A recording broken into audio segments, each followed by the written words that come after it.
ვისთვის იქნება 2026 წელი ჩინური ჰოროსკოპის მიხედვით შედარებით უფრო დადებითი და ვისთვის უარყოფითი. მეგობრებო, ეს რომ გავიგოთ, აუცილებელია გავითვალისწინოთ თუ ვისთან მეგობრობს პირველ რიგში ცხენი და რა თქმა უნდა ცხენის მთავარი მეგობარი ეს არის ვეფხვი, ასევე ძაღლი და თხა.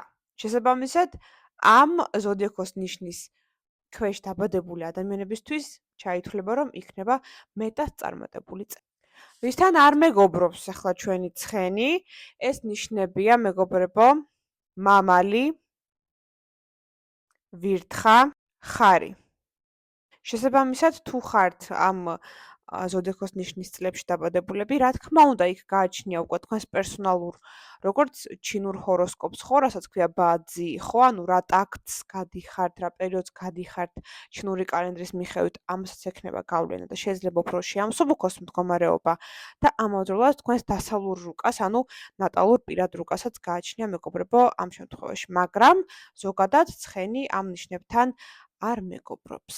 დანარჩენი ნიშნებისთვის, ესე იგი, კატაკურდღელი, დრაკონი, გველი, მაიმუნი, ტახი, ამ ნიშნებისთვის იქნება ნეიტრალური წელი.